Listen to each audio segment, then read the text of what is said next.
Hello everyone, I hope all of you had a great weekend. I just want to begin this video by letting you know that I enjoyed meeting all of you the other night, and I've also enjoyed our discussions at the beginning of this course. I especially have liked the analogies you provided, where I can definitely see you understand how ISD and HPI correlate with each other. Now in this video we're going to walk through the different steps of a situational analysis. A couple things that you'll want to have with you. First of all, just have a copy of the Angelica case study with you, whether it's on your computer or you print it out. Either one will work. Also, a partially completed work example file. This is in week 2 discussion. You can go and download that. And also you can see the performance improvement / HPT model that I have a picture of right here. You'll just want to print this out and have it throughout the course, as I'll be referring to it just about in every video or every meet session. Now, before we start walking through the situational analysis, I do want to emphasize in the application and discussion assignment that you did at the end of the week, where you identified and categorized problems and then suggested solutions. Just understand that this was only a very mini version of HPI. It only touched on a few concepts and was meant to show that there are different types of problems that require different types of solutions, which pretty much makes sense. Just going forward, you're going to be learning about a few different kinds of analyses, and when you're looking through these, it's important just to suspend judgment about what solutions are required until all of the analyses have been completed. This is called being solution neutral, which is really just critical to successful human performance improvement initiatives. I think you can probably understand this, because when you're solution neutral, you're not just jumping to one idea or initiative right at the beginning and you're just stuck on that you try to really get the whole picture and hear everything out before you start providing some solutions. So it's important to stay solution neutral until we've completed all the analyses. Now, as far as the HPT model, we're going to walk through that highlighted section and perform a situational analysis. And as we do this in the video, I do want you to think about why the various sections of the analysis would be important to an organization and also to a performance professional. And I know we're going to be looking in this video at the Angelica case study, but also just think about why this would be important, and not just this case study, but just overall with different organizations.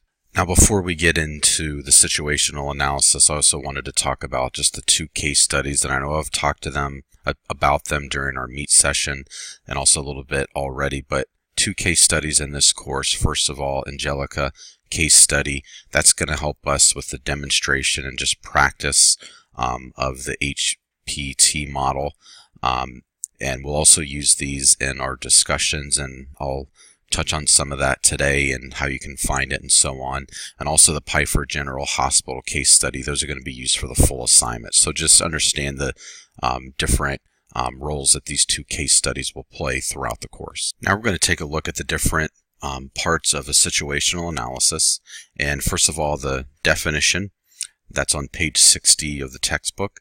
And situational analysis, initial pre-project situation description that includes agreement on the following.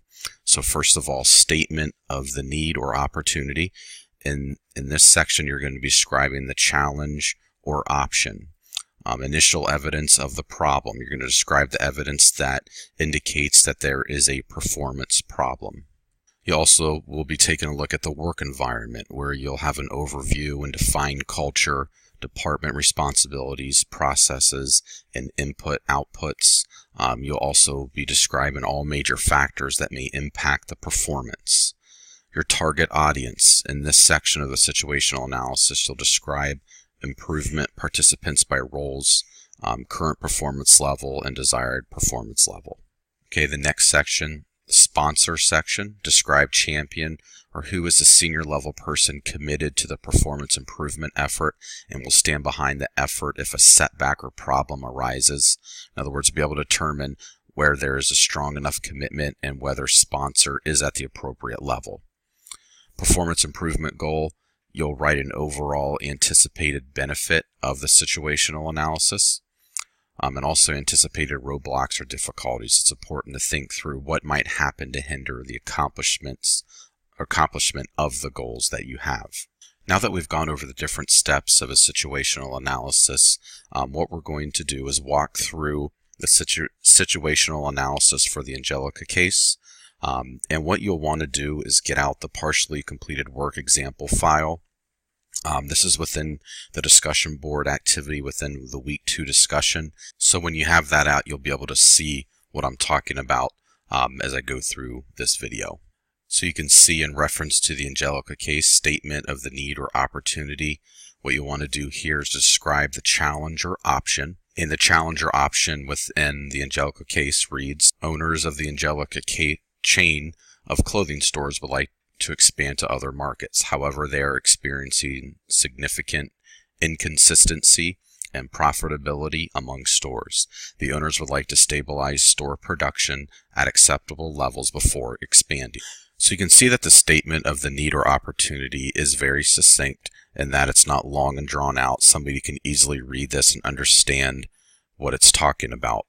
So overall, you can see that they're experiencing significant inconsistencies in profitability among stores. They would like to expand. They need to stabilize store production at acceptable levels before they do this. So very easy to understand. Like I said, very succinct, and that is important with the statement of the need or opportunity. So the next step, you'll take a look at initial evidence of the problem. Initial evidence of the problem describe the evidence that indicates that there is a performance problem. So it is important to understand that if you're trying to identify a problem, that it's not just a gut feeling, that you use data to back up what you think the problem might be. So in the Angelica case study, the customer satisfaction survey, the talent and staffing data, and the shrinkage charts all provide initial evidence regarding the problem at Angelica.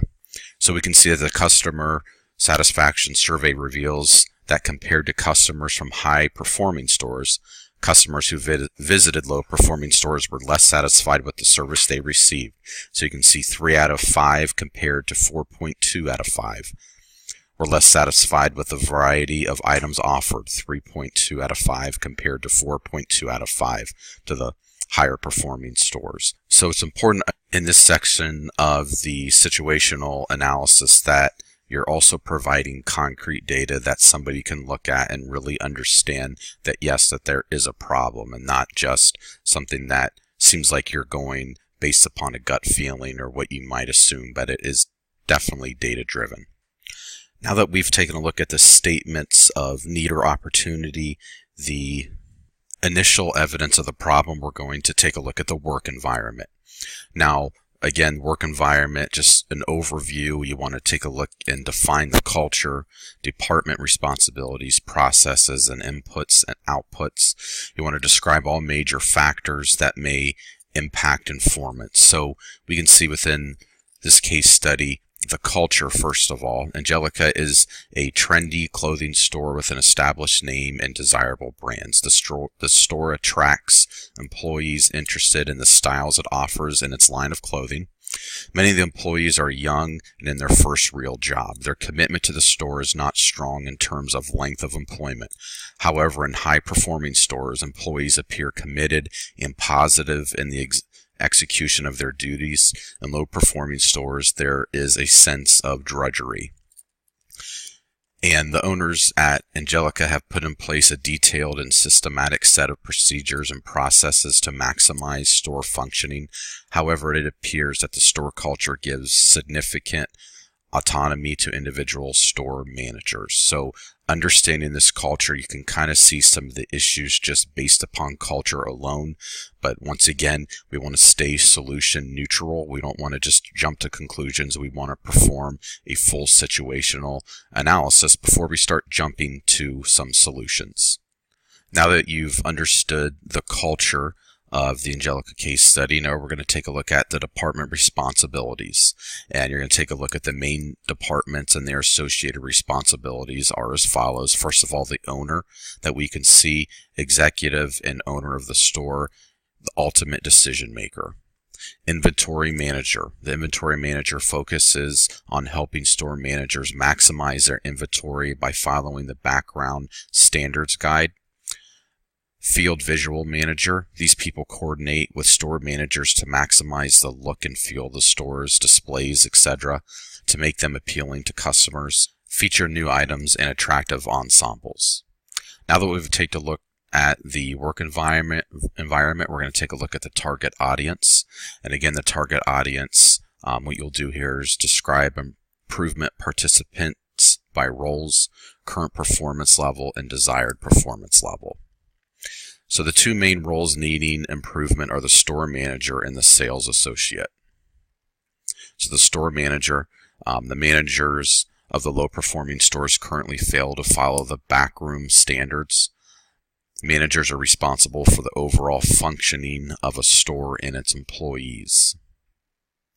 Also, additionally, there may be areas where the other managers, cashiers, and even the store owners can improve and contribute to the performance improvement goal or opportunity. So you can see within this section, you're really starting to pinpoint who needs help, and then also you want to take a look at their current performance level and also their desired performance level. Now let's take a look at the sponsor step of the situational analysis. Sponsor, remember, describe the champion who is a senior level person committed to the performance improvement effort and will stand behind the effort if a setback or problem arises. Okay, it's also important to understand that you need to determine whether there is strong enough commitment and whether sponsor is at the appropriate level. So we can see the store owners are the senior level people committed to this performance improvement effort. One of these people within the Angelica case is Susan Parks. So you can see within the Angelica case study, it might be tough to do any type of human performance improvement or implement any type of interventions without Susan Parks, because she is the senior level person that's committed to this performance improvement effort. Wouldn't necessarily be the regular employees because they're not really invested in the company like someone at a senior level would be, like Susan Parks. Now the next step is to take a look at the performance improvement goal, and what you'll want to do here is just write an overall anticipated benefit. And the goal of this performance improvement effort is to make Angelica equally profitable in all of its stores. Remember, there was a lot of inconsistencies that we saw that you see within this case. More specifically, the goal is to help the low-performing stores raise their service and sales numbers to match those of the high-performing stores. So you can see, hopefully, in this goal, it really helps you to understand the culture and the organization and the type of people that are in the low-performing stores and also in the high-performing stores to really help you achieve this goal. Now that you've established a goal, you're going to take a look at the measures that you'll use to see whether you're successful or not. So you'll take a look at anticipated changes to employees include increased knowledge and better customer service, also improved attitude towards their job in general, and official store policies such as the backroom standards. Anticipated changes in processes include adherence to the backroom standards, improved efficiency in getting merchandise to the floor and remaindered. And also anticipated changes to the organization include decreased theft, increased sales, decreased employee turnover rate. And finally, anticipated changes to society include greater customer satisfaction and increased awareness of and positive response to Angelica stores. So understanding all these anticipated changes, having them all happen, will eventually get you to the goal that we just discussed in the previous slide. And the final step is just anticipating roadblocks or difficulties and asking yourself what might happen to hinder the accomplishment of the goals. And some of the potential roadblocks or difficulties that might hinder the accomplishment of the goals are manager backlash or refusal to comply, initial improvement with a quick lapse to former habits, and or sales associates leaving in greater numbers because of these changes. And thinking through these anticipated roadblocks is helpful so you're not caught off guard when you see some of these things happen, and that you've already thought through the situation and even how to deal with some of these roadblocks that you'll be facing. So that concludes the situational analysis within the Angelica case. Went through all the different steps, gave you some examples. Now, it is important to know that during week 2 of the discussion, you'll take a look at the partially completed work example file for your discussion, and you'll work through those different areas that need to be filled in. Just like I have on my screen, you'll be able to see where it says fill in, and you just need to choose 2 of the sections to complete and post to the discussion board. And please do not post the entire document. So as you go through this document, you'll see different parts that say fill in, and remember, just choose 2 of these to fill in. Then on Saturday morning, I will post the official answers that are on my document to the discussion, so you compare your answers to the ones that I posted. Now, as far as your assignment for this week, you're going to complete a situational analysis for the Pfeiffer case study. And just a couple things that you want to understand about this assignment. I'll just read it right here. You can look at your document as well. It says, complete the document for the Pfeiffer General Hospital case study. Use specific data or other available information from the Pfeiffer case study to support your work. You must avoid suggesting causes or solutions at this point, and just describe the situation. That's all we're doing right now. Take the space you need, but be as succinct as possible while still communicating adequate detail to describe what the situation is. Remember, use your own voice in writing. Remember, length does not equate to quality. However, your answers do need to be thorough. And also, you can use the work example from the Angelica case as a guide to kind of even show you the length I'm looking for, and so on. Also, remember that I will provide you a lot of feedback, so don't be afraid if you feel like you're confused or anything like that. Also, feel free to reach out if you have any questions or as you move through the situational analysis. I hope everyone has a great week, and I'm looking forward to our time together.